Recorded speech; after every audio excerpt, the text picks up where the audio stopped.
काशिफ साहब, जैसे आगा साहब ने फरमाया कि किसी और से नहीं हो रहा था तो बिलावल साहब सामने आए कि चले मैं कर लेता हूँ, आपको लगता है बिलावल साहब कर पाएंगे? बिस्मिल्लाहिर्रहमानिर्रहीम। देखें, मैं तो पहले दिन से कह रहा हूँ कि ये आईनी तरमीम होगी और अक्टूबर के पहले हफ्ते में नहीं होगी तो मैक्सिमम 10 अक्टूबर से पहले पहले होगी। ठीक ठीक।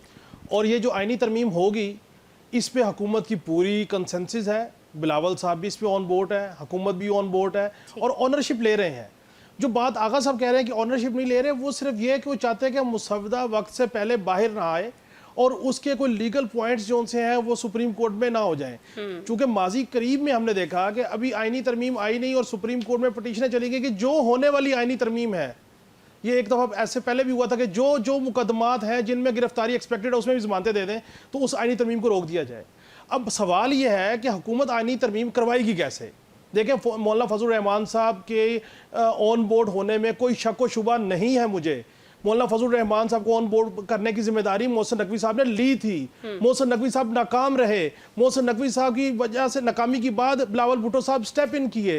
बिलावल भुट्टो साहब इसकी एक राय आमा हमवार कर रहे हैं कि आईनी तरमीम होनी चाहिए। अब हुकूमत के पास ऑप्शन क्या है? सवाल यह है कि हम जो कह रहे हैं आईनी तरमीम होगी और वो कह रहे हैं आईनी तरमीम नहीं होगी, आईनी तरमीम होने और ना होने के दरमियान ऑप्शन में भी डिस्कस करना है ना जी। बिल्कुल बिल्कुल। तो जो पार्लिमान है, पार्लिमान सुप्रीम है। अगर अवाम पाकिस्तान का इख्तियार अरकान असम्बली के पास है तो अरकान असम्बली के पास इख्तियार है कि वो आइन साजी करें, कानून साजी करें।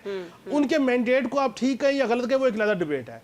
अब हुकूमत के ऑप्शन एक है, हुकूमत बिल्कुल ठंडी होकर सुकून से बैठ गई है।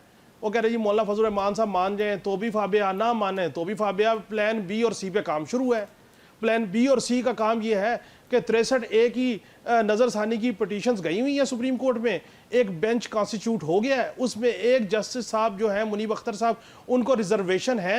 वो कहते हैं ना मैं बेंच से अलग होऊंगा और ना ही बेंच में बैठूंगा। और ख़त्तो किताबत का सिलसिला सुप्रीम कोर्ट में हम देख रहे हैं कि साथ साथ चैम्बर हैं, एक ही मामला है लेकिन हम गुफ्तगू नहीं करेंगे, हम एक दूसरे को खत लिखेंगे, पॉइंट स्कोरिंग करेंगे ताकि अवाम को पता लगे। ऑप्शन बी भी कहीं ना कहीं लटकता हुआ दिखाई दे रहा है। नहीं, ऑप्शन बी कहीं नहीं लटक रहा जी। देखें, जिस वक्त बेंच कॉन्स्टिट्यूट हो जाएगा 63A की नजरसानी आ जाएगी। 63A के अंदर साफ कहेंगे कि वोट काउंट होगा और बंदा जो है वो डिस्क्वालीफाई कर जाएगा। इसके बाद जब ये इंटरप्रिटेशन आ जाएगी तो उसके बाद आईनी तरमीम का रास्ता खुल जाएगा। और तहरीक इंसाफ के जो इस वक्त लोग ये समझ रहे हैं कि वो 80-90 के करीब हैं और मजीद ट्रिब्यूनल से वो चीज़ें लेके आएंगे तो उसके बाद पता ये लगेगा कि 12 से 25 लोग जो है, मेरे पास इंफॉर्मेशन 25 लोगों की है कि उनको वो पुश करेंगे, उनसे आईनी तरमीम का वोट डलवाएंगे। उसके बाद वो डिफेक्शन क्लास एक्टिव हो जाएगी, दोबारा इलेक्ट होकर आ जाएंगे और तहरीक इंसाफ की अक्सरियत को अकलियत में यूं तब्दील करने का प्लान है। मैं आपको ये बात कह रहा हूँ कि ये वो प्लान है जो हुकूमत लेके बैठी हुई है।